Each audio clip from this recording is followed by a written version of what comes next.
Salam everyone, welcome back to Learn Azerbaijan today. In today's episode, I will talk about kitchen verbs. But before we get started, I want to mention our one-on-one Azerbaijan lessons.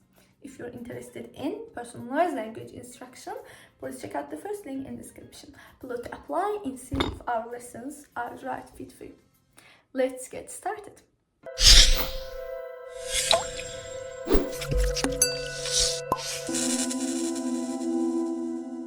First one is ezmek.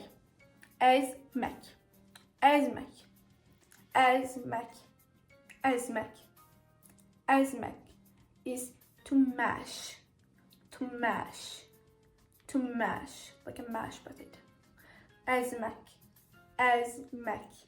Ezmek. Mash. Kızartmak. Kızartmak. Kızartmak. Kızartmak. Kızartmak. Kızartmak. Kızartmak is to fry. To fry. To fry. To fry. Kızartmak. Kızartmak. Duz sepmek. Duz sepmek. Duz sepmek. Duz sepmek. Duz sepmek. To sprinkle salt. To sprinkle salt. Duz sepmek. Duz sepmek. To sprinkle salt. Çay süzmek. Çay süzmek. Çay süzmek. Çay süzmek. Çay süzmek means to pour tea. To pour tea. To pour tea. Çay süzmek. Sobada pişirmek. Sobada pişirmek. Sobada pişirmek. Sobada pişirmek. Sobada pişirmek means to bake. To bake. To bake. Sobada pişirmek. Karıştırmak. Karıştırmak. Karıştırmak. Karıştırmak. Karıştırmak is to mix. To stir. To mix. To mix or to stir. To stir is karıştırmak. Karıştırmak. Doğramak. Doğramak. Doğramak. Doğramak.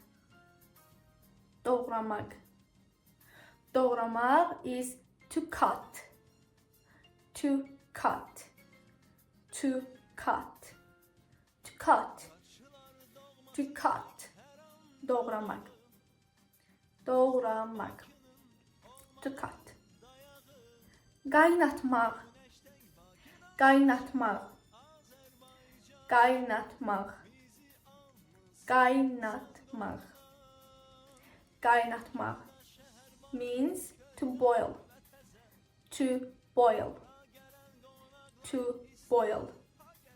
To boil is kaynatmak. To boil, kaynatmak. Dilimlemek. Dilimlemek. Dilimlemek. Dilimlemek. Dilimlemek. Dilimlemek is to slice. To slice. To slice. To slice is dilimlemek. Dilimlemek. Dilimlemek. Kabığını soymak. Kabığını soymak.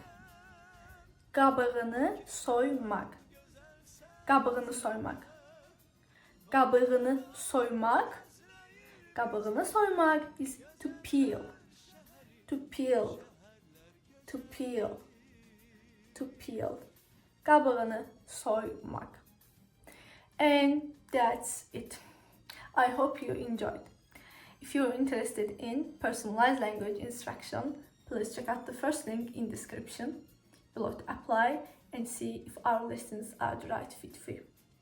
Don't forget to like, share and subscribe for more useful learning tips. Sağ olun and görüşene dek.